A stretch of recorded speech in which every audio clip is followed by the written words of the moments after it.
My boyfriend called my pregnancy disgusting, so I hid every single detail. From morning sickness, swollen feet, weird symptoms, to giving birth. I'd been with Jerry for 4 years when he humiliated me during our baby shower at this fancy country club he wanted to go to. My cousin asked why my pupils looked so red, and I explained that this morning, I threw up so hard that the blood vessels in my eyes burst. Jerry exploded on me. "Shut up! Nobody wants to hear about your bloody eyes and vomit. Can you just be pregnant without making it everyone else's problem? It's revolting." The entire room went silent. His own sister tried to intervene, but he doubled down. "What? I'm supposed to pretend all this isn't gross?" Yesterday, she described how her nipples are leaking. Last week, it was about her discharge and cellulite. "We get it. You're pregnant. Your body is doing nasty things." His mom gasped. "Jerry, she's carrying your child," he retorted. "That doesn't mean I need to hear about every disgusting thing happening to her. This is supposed to be a happy day, and she's making me lose my appetite." I set down my drink. "You know what? You're absolutely right. I won't disgust you with any more updates, Jerry." He looked at me, surprised, then pleased. "Finally, thank you. See, not that hard to keep all that private." 2 days later, Jerry found me getting dressed for my 20-week anatomy scan. "What time is the appointment?" "I'll drive," he offered. "Oh, I'm going alone." "I don't want to subject you to disgusting pregnancy stuff," I replied. His face scrunched up. "But we find out if it's a boy or girl today." I nodded. "Yeah, and that involves the technician pressing a wand covered in gel all over my stomach while we look at our baby's private parts on a screen. Plus, they measure all the organs. Pretty gross medical stuff," he protested. "That's different." I shook my head. "No, it's not. You said pregnancy details revolt you. I'm respecting that." I took an Uber, and when he showed up, I made him wait outside the doctor's office. The next day, his mom called him, crying tears of joy. "You're having a boy. He looks perfect, and you better have already apologized to your fiancé." Jerry put the phone down and stormed into the bedroom. "You said the doctor said we'd have to wait another few weeks before the gender shows." I shrugged. "I only said that not to disgust you. I didn't want you losing your appetite." He snapped.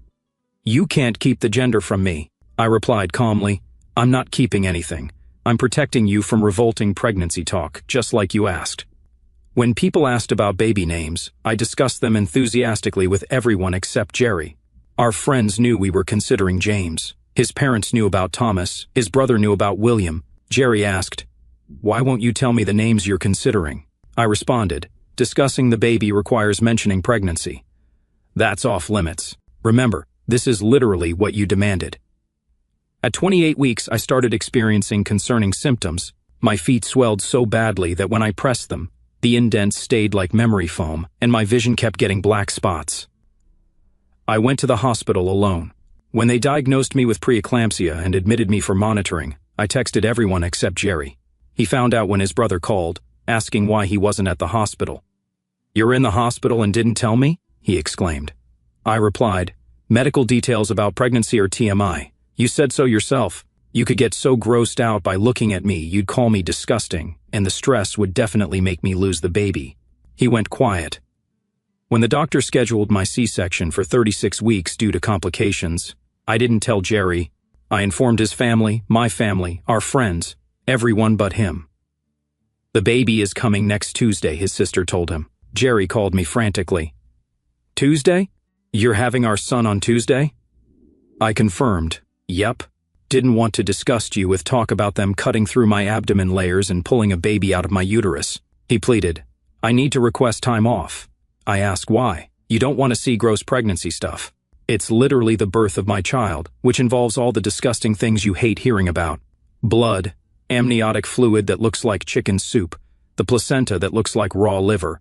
His mom tried mediating at dinner while Jerry was damn near crying. He knows he messed up. "He said he's sorry, but he needs to be there," she said. I just shrugged. He said pregnancy updates make him sick. Birth is the ultimate pregnancy update. Jerry protested. "I didn't mean the birth." I countered. "You said every disgusting thing happening to her. Birth is exactly that." The morning of my C-section, I called the Uber while Jerry was in the shower. I texted him once I started getting ready to go under, having the baby now. "Don't want to disgust you with the details, so talk later." When I woke up, he was already there in the hospital room, wild-eyed. "You didn't tell me you were leaving," he exclaimed. I responded, "This is the problem, Jerry. I just had our son and woke up from life-threatening surgery, and your first words are about you. Me. He went pale. I missed my son's first moments. I said, "It's okay. I'm sure it all looked revolting anyway." "I'm his father," I replied, his father who finds the reality of pregnancy disgusting. "I was protecting you from TMI. The nurse, who knew about the situation, looked at him with contempt. "Oh, you're the one who thinks pregnancy is gross." "Yeah," she told us. "We've never had a father who didn't want updates before." Jerry fell into the chair, looking from me to the room where they were supposed to bring our baby. "You know what?" he said, standing up. Then he started walking to the door. "Jerry! Jerry!" I yelled his name twice, but he didn't stop or turn around. The door swung shut behind him, and I was alone in that hospital room with machines beeping around me. The nurse came over and adjusted my IV bag while shaking her head. She muttered something about men who can't handle what they dish out but can't take the consequences. I tried to sit up more, but the incision from the C-section sent sharp pain through my whole middle. The nurse helped me adjust the bed and checked my vitals while I stared at that empty doorway. 20 minutes passed before they finally wheeled in a clear bassinet with my son wrapped in a blue and white striped blanket. The nurse lifted him carefully and placed him in my arms for the first time. He was so small, with tiny fingers that grabbed at nothing and a scrunched-up face that looked like an old man. My phone started buzzing on the side table, and when I looked, it was Jerry's mom calling. I answered with one hand while holding my baby with the other. She was talking fast, asking why Jerry had just shown up at her house sobbing and wouldn't tell her what happened. I told her flat out that he walked out right after I woke up from surgery. The line went quiet for a long moment before she said she was on her way to the hospital. About an hour later, a woman with a clipboard knocked and came in, introducing herself as a social worker. She pulled up a chair next to my bed and started asking gentle questions about my support system at home. Did I feel safe going back there? Did I have people who could help me with the baby?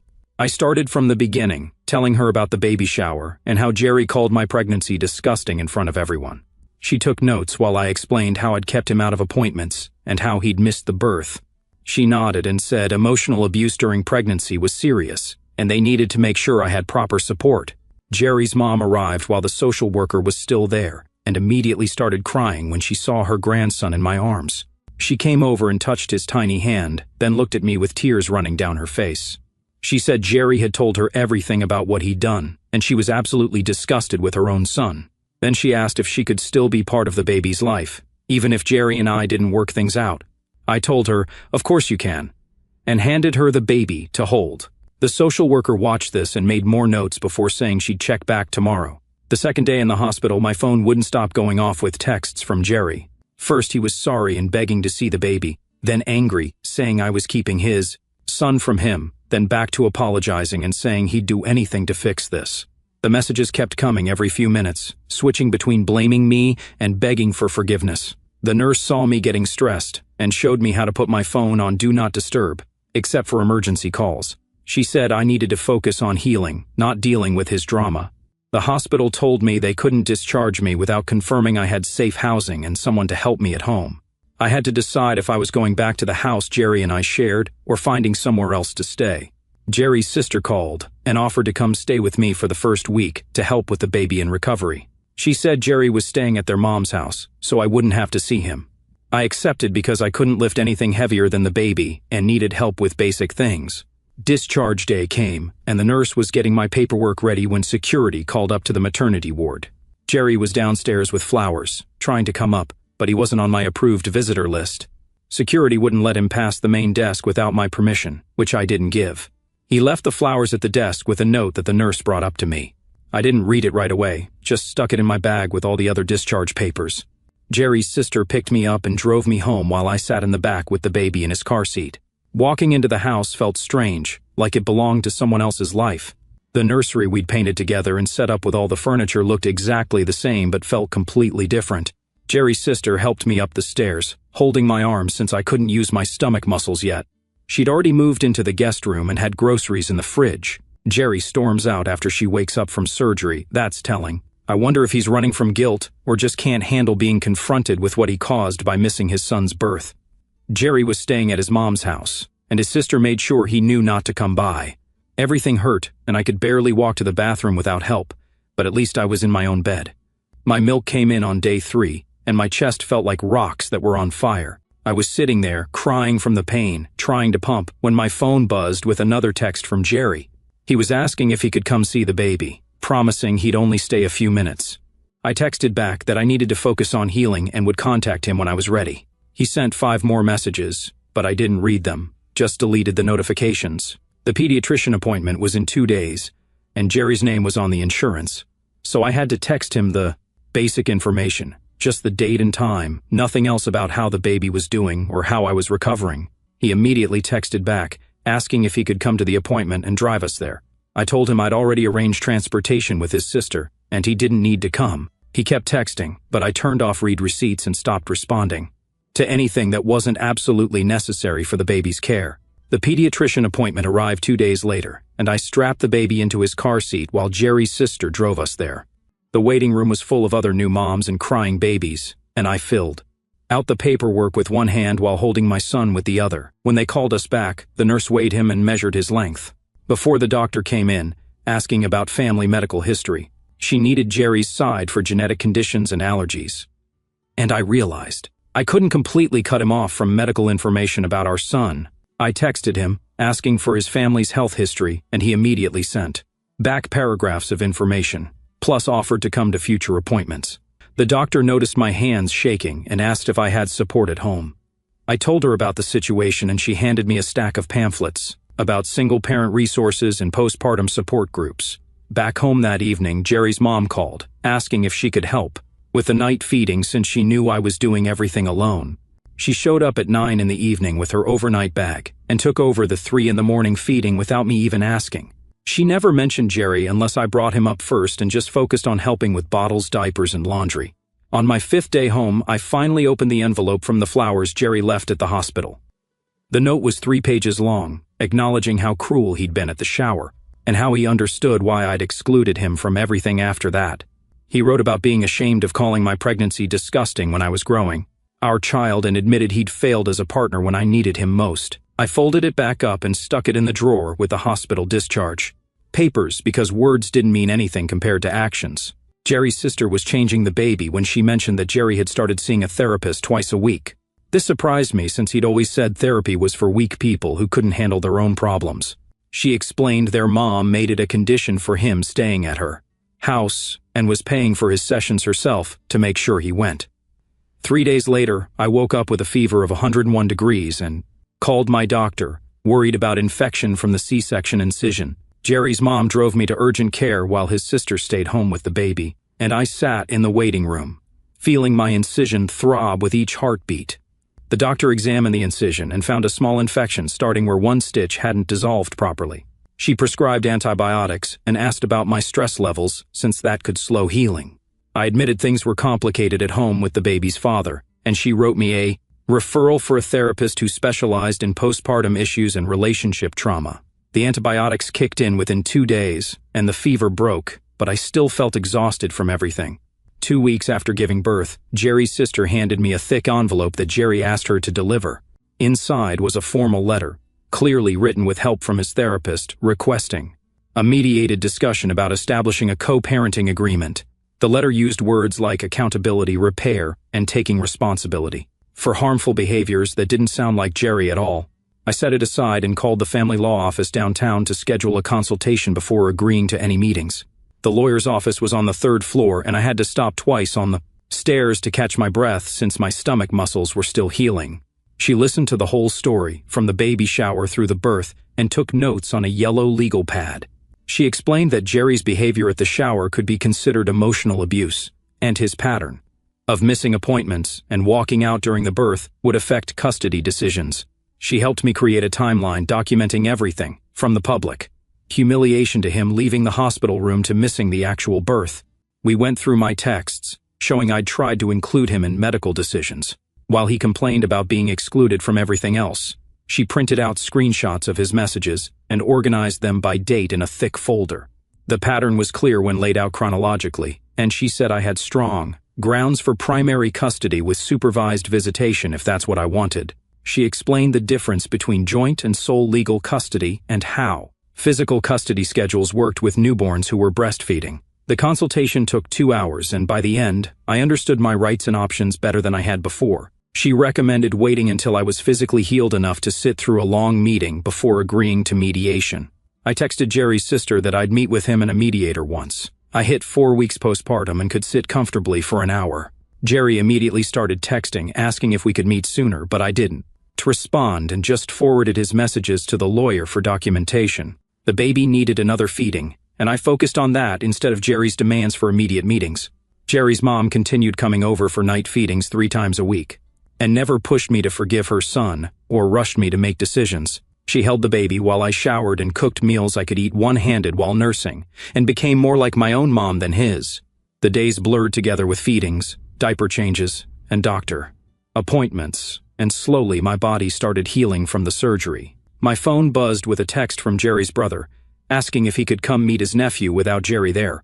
I appreciated him respecting my boundaries, and texted back that he could visit tomorrow while Jerry's mom would be helping me. The next afternoon, he arrived with a stuffed elephant and held the baby so carefully, like he might break. He mentioned Jerry talked about the baby constantly at work, but understood he'd messed up badly. He didn't push me to forgive Jerry or make excuses, just focused on being a good uncle and took photos with his nephew.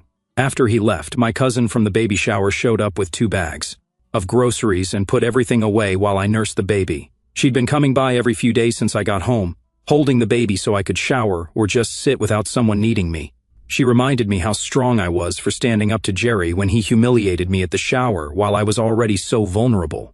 She said most people would have just cried, but I protected myself and my baby from someone who couldn't respect what I was going through. 3 weeks after the C-section, I started pumping milk into bottles so other people could help with feedings. Jerry's mom naturally took over the 3 in the morning feeding shift since she was staying over 3 nights a week anyway. She mentioned while washing bottles that Jerry had asked about the baby's feeding schedule, but she told him that was my information to share when I was ready. She never pushed me to include him or made me feel guilty about keeping boundaries. The pediatrician gave me a referral for a postpartum therapist, and I went to my first appointment 4 weeks after birth. I spent most of the hour crying about how this wasn't the motherhood I'd imagined. I thought I'd have a partner helping with night feedings and doctor appointments, and instead, I was basically a single mom with his family helping. The therapist validated that I was grieving the partnership I thought I had while also trying to protect my child from further harm. She said it was normal to feel angry, sad, and overwhelmed all at once. She helped me see that Jerry's cruelty during pregnancy wasn't just mean words but actual emotional abuse that put me and the baby at risk. When I got home from therapy, Jerry's sister was waiting with an envelope. Inside were photos of a certificate from a parenting class, showing Jerry had enrolled in a 12-week program. I felt something crack slightly in my anger, but then remembered him calling my pregnancy revolting in front of everyone at the shower. I remembered him saying my body was doing nasty things and making him lose his appetite while I was growing his child. The certificate went in the folder with all the other documentation my lawyer was collecting. 2 more weeks passed with the same routine of feedings, diaper changes, and his mom helping overnight. The mediation date we'd scheduled for 4 weeks postpartum got pushed to 6 weeks, when I still couldn't sit comfortably for long periods. Finally, the day arrived, and I drove myself to the mediator's office downtown. Jerry was already there, and he looked terrible, with dark circles under his eyes and his clothes hanging loose like he'd lost weight. Jerry's family helping out this much while he's completely absent. There's something interesting happening here. His mom and sister seem to be filling the gap he left, but I'm curious about their real feelings toward his behavior right now. He started to speak, but the mediator redirected him to listen to me first about how his actions affected our situation. I explained how his public humiliation at the baby shower made me feel worthless and disgusting for experiencing normal pregnancy symptoms. I told them about throwing up so hard my eye vessels burst and him calling it revolting instead of showing concern. I described going to the hospital alone with preeclampsia because I couldn't trust him not to call my swollen feet and vision problems gross. I explained how I couldn't trust him with my medical care after he made it clear my pregnant body disgusted him. Jerry actually sat there and listened without trying to interrupt or defend himself. When I finished, the mediator asked Jerry if he wanted to respond. Jerry apologized without making excuses, admitting he was selfish and cruel and let his personal discomfort override basic compassion for the person he claimed to love. He said he understood now that pregnancy was hard and scary, and he'd made it worse by making me feel ashamed of what my body was going through. He admitted he'd failed as a partner when I needed him most. The mediator asked what specific changes Jerry was making to address his behavior. Jerry pulled out a notebook and listed therapy twice a week with a counselor who specialized in emotional abuse recovery. He showed receipts for the parenting classes he'd already attended for 3 weeks. He had a stack of books about pregnancy trauma and postpartum recovery that he'd been reading to understand what I went through alone. He said he knew words meant nothing after what he'd done, but hoped to prove change through consistent actions over time. He wasn't asking for forgiveness or immediate access to the baby, just the chance to show he could be better. The mediator helped us create a basic framework where Jerry could have supervised, visits starting with 1 hour twice a week at his mom's house. Jerry nodded and wrote it down in his notebook without arguing, which surprised both me and the mediator. The mediator helped us work out the details, like pickup times and what supplies Jerry needed to have ready at his mom's house. I made a list of formula brand, diaper sizes, and emergency contact numbers, while Jerry took photos of everything with his phone. His mom agreed to supervise every visit and send me updates, which made me feel slightly less anxious about the whole arrangement. The first visit was scheduled for the following week when I'd be 5 weeks postpartum, and I spent the entire week second-guessing myself. I packed the diaper bag 3 different times and wrote out feeding instructions, even though his mom had raised 2 kids herself. The morning of the visit, I drove to her house and handed over our son with shaking hands. Jerry was already there, sitting on the couch, looking nervous, and his mom took the baby from me gently. I sat in my car down the street for the entire hour, checking my phone every 2 minutes. His mom sent photos showing Jerry holding the baby carefully with both hands, supporting his head properly. In one picture, Jerry was looking down at our son with an expression of complete wonder mixed with fear. The baby was calm the whole time, according to the texts, and even fell asleep in Jerry's arms. When I picked him up an hour later, Jerry handed him back without trying to extend the time or make any comments. The second visit went similarly, and by the third one, I managed to drive home instead of sitting in my car the whole time. After 3 successful visits, Jerry sent a message through the mediator, asking if we could discuss gradually increasing the time. I thought about it for 2 days before agreeing to extend to 2 hours. But keeping the supervision requirement until he finished his programs, the mediator helped us adjust the schedule, and Jerry accepted the terms without pushback. My 6-week postpartum checkup came around, and I drove myself to the doctor's office, feeling physically better but emotionally drained. The doctor examined my incision, which had healed well, and cleared me for normal activities, including exercise. She asked how I was doing emotionally, and I admitted that co-parenting with someone who'd hurt me was harder than the physical recovery. She gave me some resources for support groups and reminded me to prioritize my mental health too. That afternoon, Jerry's sister stopped by with groceries and mentioned Jerry had been going to therapy twice a week without missing a single appointment. She said he'd even started journaling about his feelings, which was shocking since he used to mock people who journaled. According to her, he seemed genuinely committed to understanding why he'd been so cruel and learning better ways to handle discomfort. She didn't pressure me to forgive him, but wanted me to know he was putting in real work. 2 weeks later, when the baby was 2 months old, Jerry sent another request through the mediator, asking to attend the next pediatrician appointment. I thought about it carefully and decided to allow it, but set clear boundaries, that he could listen to medical information, but I made all decisions. The mediator communicated my terms, and Jerry agreed immediately. The appointment was scheduled for the following Tuesday, and I arrived early to check in and get settled before Jerry showed up. He came in quietly and sat in the chair by the wall instead of next to me on the exam table. When the pediatrician came in, she didn't know our history and treated us like any other parents. Jerry asked good questions about developmental milestones and took notes when she explained the vaccination schedule. He didn't make any comments about my choices or try to override my decisions about anything. The pediatrician mentioned we seemed to be co-parenting well, which felt surreal given everything that had happened. After the appointment, Jerry thanked me for letting him come and left without trying to extend the interaction.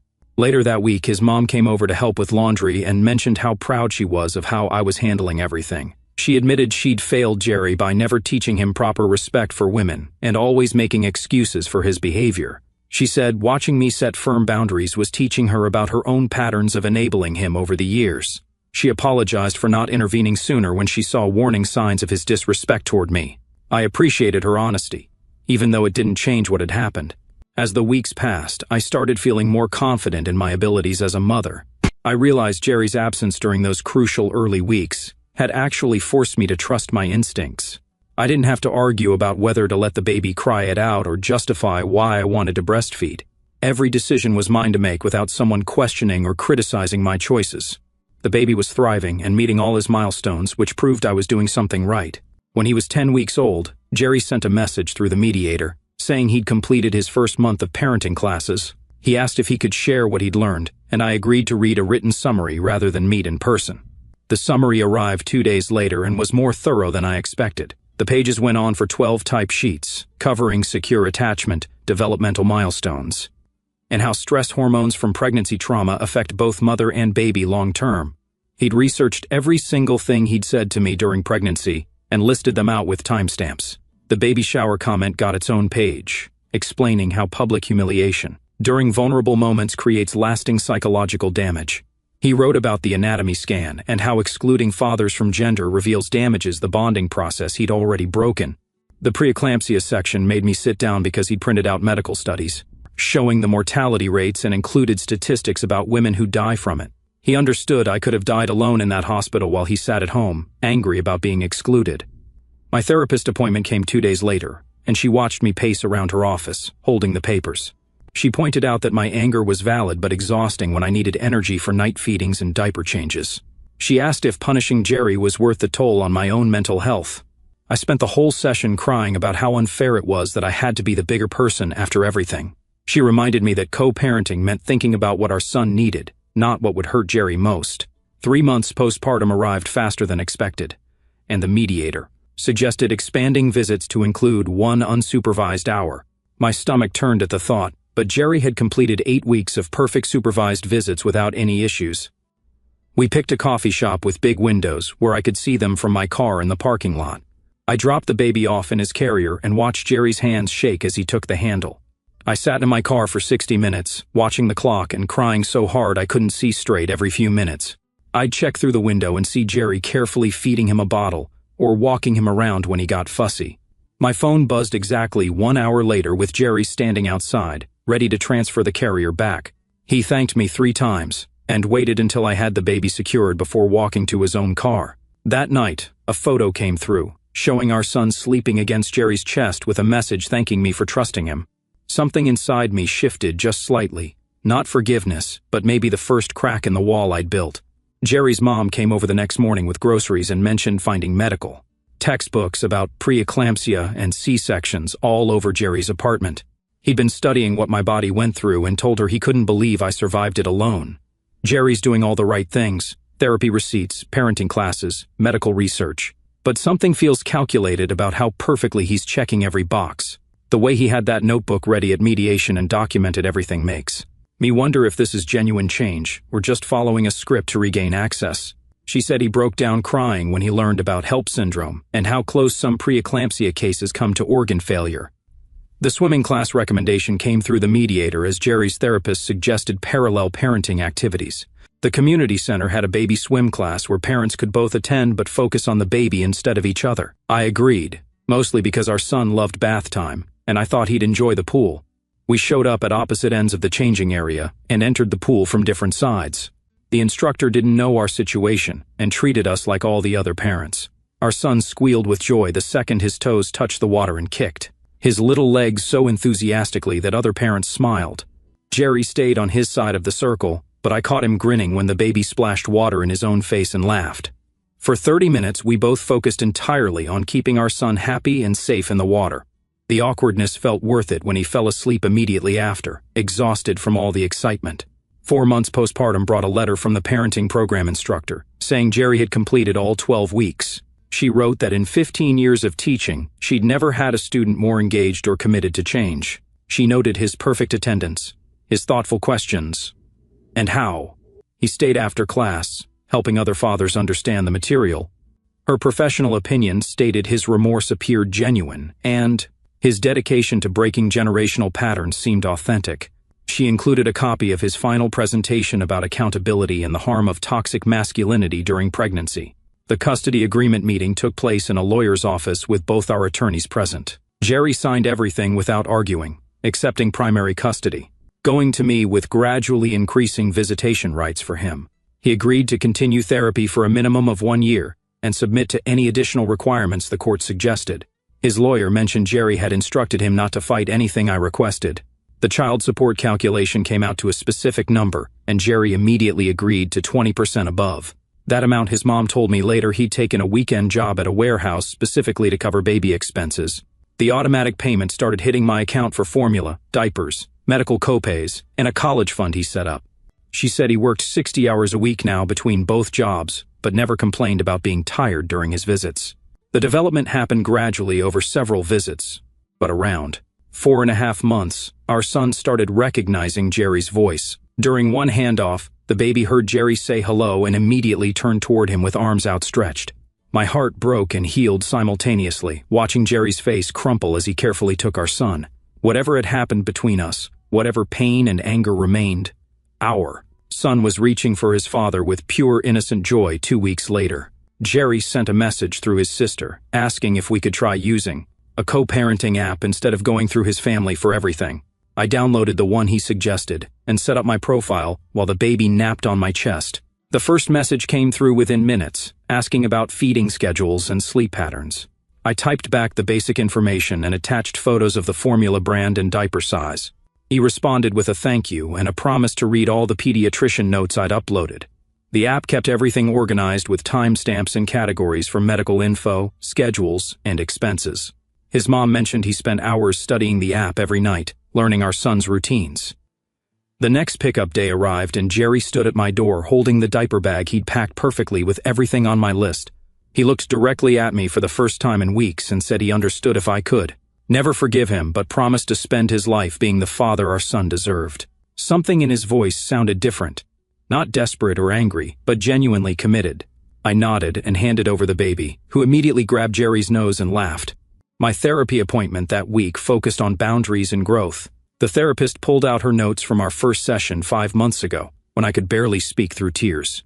She pointed out how I'd gone from victim to survivor, and now to someone who was actually thriving despite everything.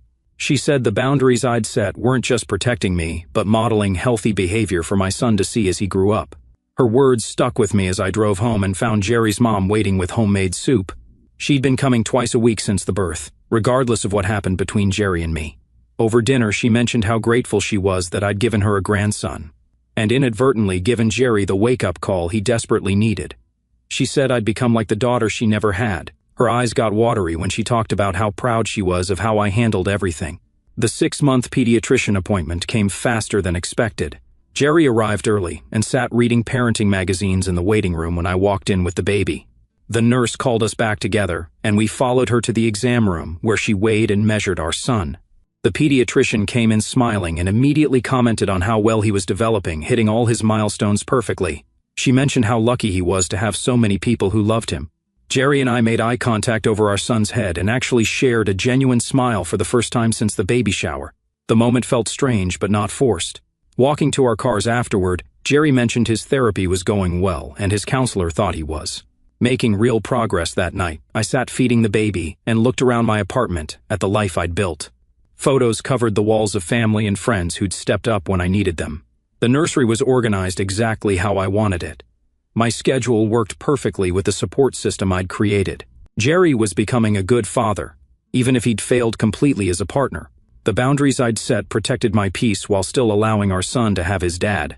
Everything looked different from what I'd planned, but it was mine and it was working. Jerry's sister called the next week with unexpected news. Jerry had started volunteering at a pregnancy resource center, teaching expectant fathers about supporting their partners through pregnancy and birth. The coordinator had reached out to his sister because Jerry listed her as a reference. She said Jerry used his own failures as teaching examples, warning the men about the damage their words and attitudes could cause. His therapist apparently suggested it as part of his healing process and accountability work. The coordinator was impressed with his honesty and commitment to helping other men avoid his mistakes. 6 months had passed since that horrible baby shower where Jerry humiliated me in front of everyone. My son was thriving with 2 parents who put his needs first, even if we couldn't be together. Jerry showed up consistently for every visit and doctor appointment.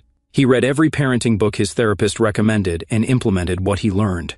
His family remained my strongest support system, regardless of our relationship status.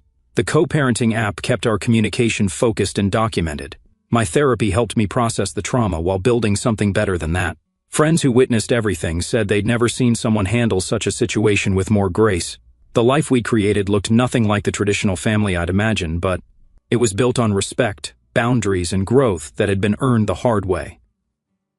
Thanks for sticking with me through all these thoughts and questions.